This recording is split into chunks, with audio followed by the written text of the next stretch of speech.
How Not to Die. Discover the foods scientifically proven to prevent and reverse disease, by Drive. Michael Greger with Gene Stone. Introduction. I want to tell you a story. It's a story about a woman who was sent home to die. Imagine it's the 1970s. A 65-year-old woman, diagnosed with end-stage heart disease, is confined to a wheelchair. She's had so many bypass operations that the surgeons have run out of plumbing. Her chest is filled with scar tissue, and her heart is failing.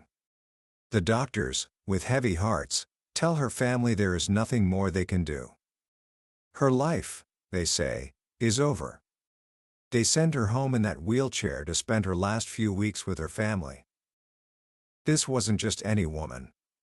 This was Frances Greger, the grandmother of a young boy who would one day become a doctor. And what that young boy witnessed next would change the course of his life, and perhaps, the course of yours. Because his grandma didn't die. She got better.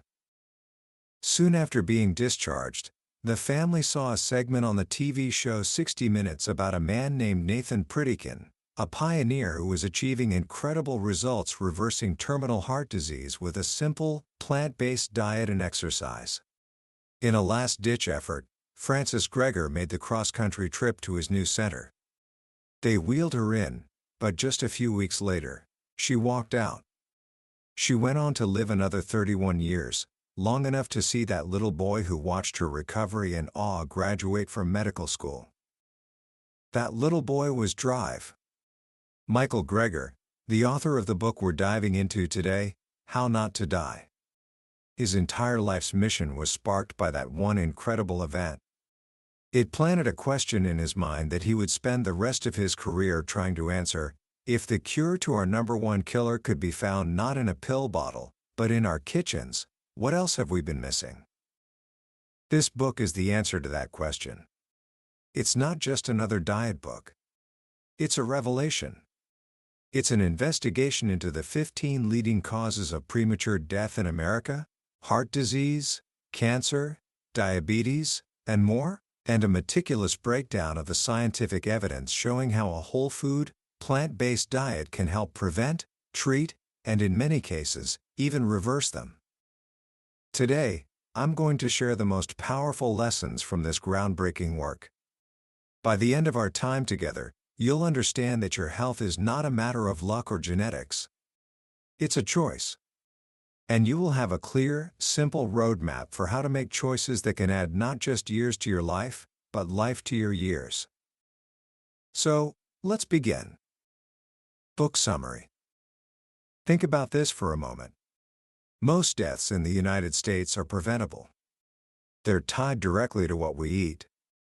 Our diet is the number one cause of premature death and the number one cause of disability. It sounds shocking, but Drive.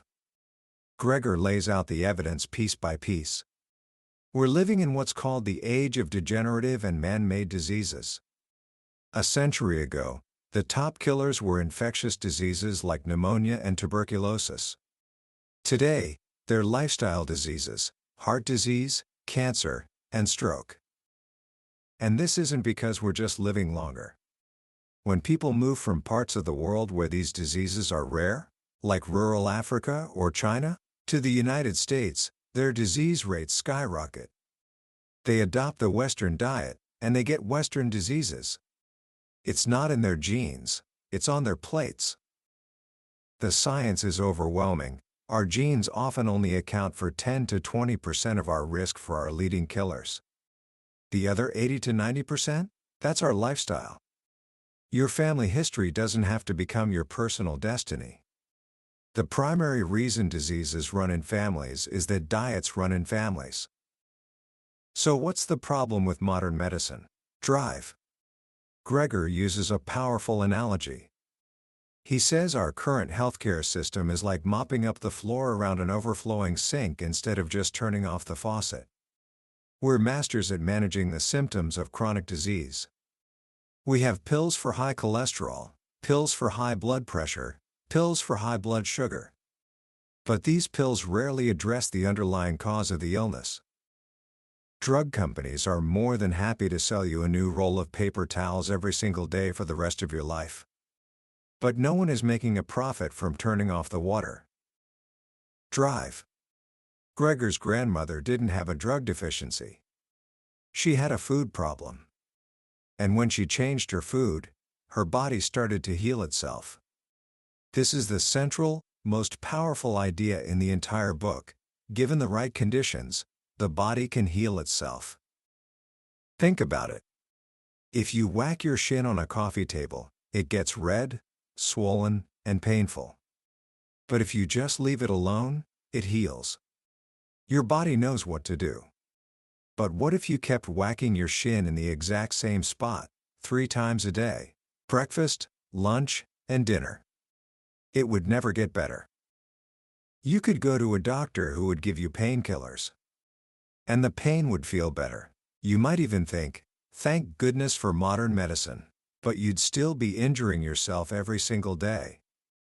The pills are just masking the problem. This is what millions of us are doing to our arteries with every meal. The #1 killer of men and women in the United States is heart disease. It's a terrorist that kills nearly 400,000 Americans every year. That's like a 9/11 attack every 3 days. But this terrorist isn't a germ or a foreign enemy. It's a fatty substance called atherosclerotic plaque that builds up inside our arteries. And here's the most frightening part. Heart disease starts in childhood. By age 10, nearly all American children raised on the standard American diet already have fatty streaks in their arteries, the first stage of atherosclerosis. So the question isn't whether you want to eat healthy to prevent heart disease. It's whether you want to reverse the heart disease you likely already have. Drive. Gregor points to the work of pioneers like Drive. Dean Ornish, who proved, beyond a shadow of a doubt, that we can reverse heart disease. Drive. Ornish took patients with advanced heart disease, people who were on waiting lists for heart transplants, and put them on a whole food, plant-based diet, along with other healthy lifestyle changes like walking. He didn't just hope to stop the disease. He wanted to see if it could be reversed. And it was. Using advanced imaging, he showed before and after pictures of arteries. Clogged, narrowed arteries were opening back up. Blood flow was being restored. The body was healing itself, without drugs, without surgery.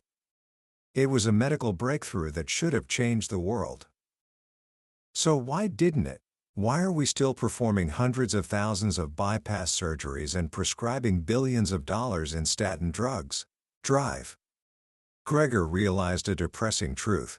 In medicine, reimbursement is a much more powerful motivator than research. Doctors get paid for pills and procedures. They don't get paid for teaching their patients how to eat. He realized the only way to spark a revolution was to bypass the doctors and empower patients directly. That's what this book is all about. So, what is this diet that can stop and reverse our #1 killer? It's elegantly simple. A diet centered on whole plant foods. What does that mean? The book introduces a simple framework, a traffic light system, to make it easy.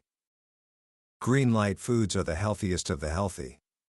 These are unprocessed plant foods, fruits, vegetables, whole grains, beans, nuts, and seeds. You should eat these in abundance. Yellow light foods should be eaten in moderation. These are processed plant foods, like bread and pasta, or unprocessed animal foods, like fish and eggs. Red light foods should be minimized or avoided. These are ultra-processed foods and processed animal foods, like bacon, hot dogs, and sugary junk food. The core principle is to eat more from the green light category and less from the yellow and red. It's not about being perfect. It's about shifting the balance. Every time you choose a green light food, you're not just getting its benefits, you're also avoiding the harm from a red light food. Let's look at how this applies to our other leading killers. What about cancer? Cancer is our #2 killer, but Drive. Gregor shows how our bodies are fighting it every single day. We all have cancer cells forming in our bodies constantly. But our immune system has a special force of natural killer cells that patrol our bloodstream and eliminate these rogue cells before they can form a tumor. The book details a series of breathtaking experiments. Researchers took people, put them on different diets, and then dripped their blood onto cancer cells in a petri dish to see whose blood was better at stopping cancer growth. The blood of those on the standard American diet could fight cancer, sure. It slowed the cancer growth by about 9%. But the blood of people who ate a whole food, plant-based diet for just 1 year, their blood had nearly 8 times the cancer-stopping power. It wiped out cancer cell growth by 70%. Think about that. What kind of blood do you want circulating in your body? This isn't just theory. The book dives deep into specific foods that have extraordinary cancer-fighting properties.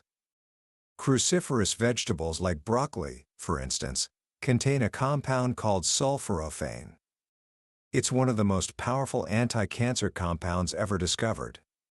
It can help protect our DNA, boost our liver's detoxification enzymes, and has even been shown to target and kill breast cancer stem cells, the queen bees that can cause a tumor to come back. But there's a trick to it. The enzyme that creates sulforaphane is destroyed by heat. If you boil or microwave your broccoli, you can wipe out most of its cancer-fighting ability. Drive. Gregor shares a brilliant hack-and-hold method. If you chop your broccoli or any cruciferous vegetable and then let it sit for about 40 minutes before you cook it, the enzyme will have already done its work. The sulforaphane is created, and it's heat-stable. So you can then cook it however you like and still get the benefits. Or, if you're in a hurry, he shares an even cooler trick. Just sprinkle a little mustard powder on your cooked greens. Mustard is a cruciferous vegetable, so it contains the enzyme. It acts like a stunt double enzyme, creating sulforaphane from your cooked broccoli right on your plate. Then there's turmeric, the golden spice. The book dedicates a lot of attention to its active ingredient, curcumin. Study after study shows it can help fight cancer, reduce inflammation, and even treat conditions like rheumatoid arthritis better than the leading drug of choice. Just a quarter teaspoon a day is all it takes to see significant benefits. And if you add a pinch of black pepper, you can boost its absorption by 2,000%. The book is filled with these practical, life-changing tips. What about brain diseases like Alzheimer's? This is one of the most feared diagnoses, a disease that steals your memories and your very self. For a long time, we've thought of it as a genetic disease, a cruel lottery. But the book presents a compelling case that, for most people, Alzheimer's may be a lifestyle disease. It points to what's called the Nigerian paradox. The population in Nigeria has the highest frequency of the so-called Alzheimer's gene, AP4. Yet, they have some of the lowest rates of Alzheimer's in the world. Why? Because their traditional diet is low in animal fat and centered on grains and vegetables. Their low cholesterol levels seem to protect them. It turns out, what's good for your heart is good for your head. The same artery clogging process that causes heart attacks is thought to play a pivotal role in Alzheimer's by choking off blood flow to the brain. Drive. Gregor shows that even if you have bad genes, diet can often trump genetics. You can have tremendous control over your medical destiny. This principle extends to our third major killer, which is surprisingly, medical care itself. Iatrogenic causes, deaths from hospital errors, medication side effects, and infections, kill hundreds of thousands of Americans every year. The best way to not die from doctors is to not have to see them in the first place. By adopting a healthy lifestyle, we can avoid many of the pills and procedures that put us at risk. The book then transitions from the why to the how. It's not enough to know what to eat, we need a practical way to do it. Drive. Gregor introduces his daily dozen, a simple checklist of the 12 things he tries to fit into his daily routine. This isn't a rigid diet plan. It's a helpful guide. It includes 3 servings of beans like lentils, chickpeas, or black beans. 1 serving of berries. 3 servings of other fruits. 1 serving of cruciferous vegetables like broccoli or kale. 2 servings of greens. 2 servings of other vegetables. 1 serving of flax seeds. 1 serving of nuts and seeds. 1 serving of herbs and spices, specifically a 1/4 teaspoon of turmeric. 3 servings of whole grains. 5 servings of beverages like water or green tea. And 1 serving of exercise. It might sound like a lot, but he shows how easy it is to check off multiple boxes with a single meal. A big salad for lunch could knock out 7 or 8 items. A morning smoothie could check off another 5. The goal of the Daily Dozen is to get you into the habit of asking one simple question at every meal: how can I make this even healthier? He dives into each category with fascinating science and practical tips. For example, did you know that nuts, despite being high in calories, are consistently associated with weight loss? Studies show that when people add nuts to their diet, they don't gain the expected weight. This is because nuts boost your metabolism. They're so satiating you eat less later, and not all of their fat is even absorbed by your body. Or take flax seeds. Just 1 tablespoon of ground flaxseed a day has been shown to be more powerful at lowering blood pressure than leading medications. And for women with breast cancer, it appears to slow tumor growth and improve survival. Throughout the second half of the book, Drive, Gregor tackles common questions and myths. Is organic worth it? What about GMOs? Is it better to eat vegetables raw or cooked?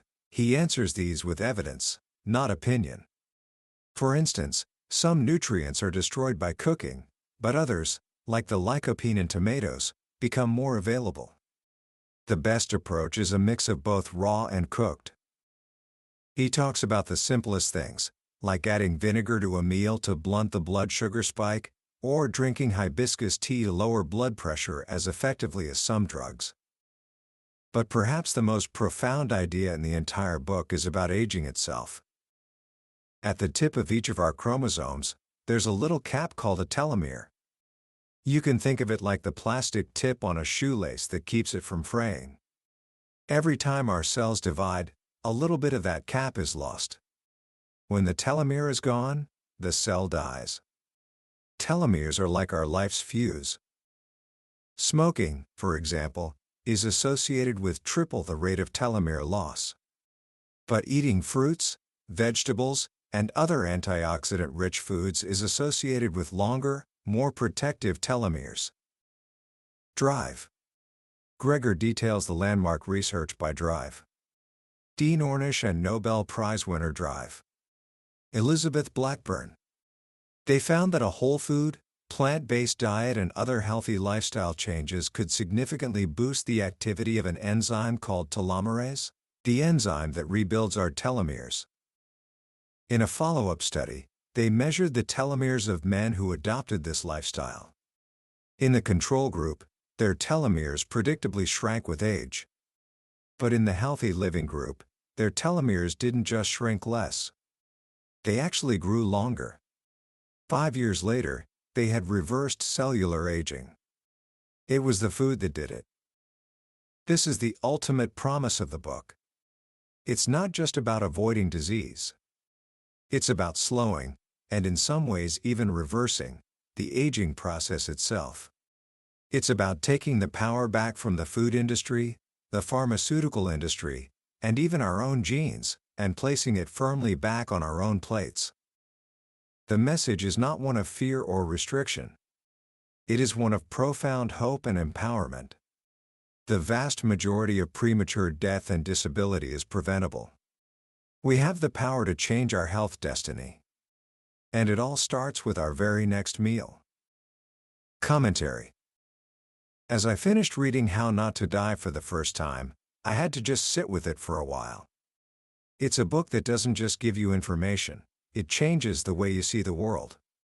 It fundamentally shifts your perspective on your own body and the food you put into it. The most powerful lesson, for me, is the incredible sense of agency it gives you.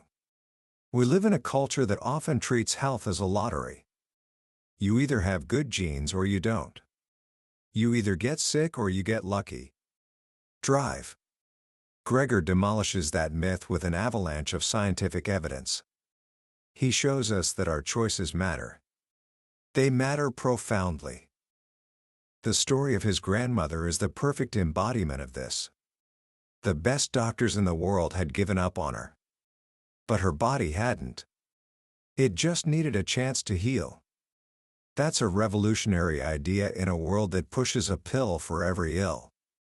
It suggests that health is not something you get from a doctor, but something you can cultivate yourself, every single day. This book isn't about promoting a fad diet. Drive. Gregor is careful to call it an evidence-based diet. He's not a guru, he's a guide, pointing to the patterns that emerge from thousands of studies. The pattern is clear. The more whole plant foods we eat, the better. It's not an all-or-nothing proposition. It's a direction. And the Daily Dozen checklist is a brilliant tool because it focuses on what to add to your diet, not just what to take away. It's a positive, abundance-focused approach, not one of deprivation. So, how can you start applying these lessons today? It's simpler than you think. First, just try adding one thing from the Daily Dozen to your routine. Just one. Maybe it's a handful of berries in your morning cereal. Or a tablespoon of ground flaxseed in a smoothie. Or maybe you decide to have a big salad for lunch. Don't worry about the other 11 things. Just start with one and see how you feel. Small, consistent changes are what build a lifetime of health. Second, try using the traffic light model for a single day. As you go about your day, just mentally categorize the foods you see and eat. Is this a green light food, a yellow light food, or a red light food? Don't judge yourself. Just become aware. This simple act of observation can be incredibly powerful in shifting your choices over time. And third, if you're feeling bold, I encourage you to try the 3-week experiment drive. Gregor often recommends to his patients. For just 21 days, commit to eating a diet centered on whole plant foods. See it as a scientific experiment on yourself. What happens to your energy levels, your sleep, your mood, your digestion? At the end of 3 weeks, you can always go back to your old way of eating. But my guess is, you won't want to. That was a summary of How Not to Die by Drive. Michael Greger. We've explored some of the most powerful ideas today, but a summary is like looking at a travel brochure. It can show you the pictures, but it can't give you the feeling of the sun on your skin or the taste of the local food. The real journey begins when you read the book for yourself. It's in the detailed explanations, the hundreds of studies, and the sheer weight of the evidence that the true transformation happens. This summary is your map, but the book is the territory. If anything we've talked about has sparked your curiosity or given you a sense of hope, I urge you to grab a copy. Reading it isn't just about learning facts, it's an experience that can fundamentally change the way you care for yourself and the people you love. You can find a link to the book in the description below. Also, if this journey through the science of nutrition has been valuable to you, please consider hitting that like button and subscribing to the channel. It lets me know that this work is making a difference, and it ensures you won't miss our next exploration into another life-changing book. Let's keep learning and growing together. Thank you for listening.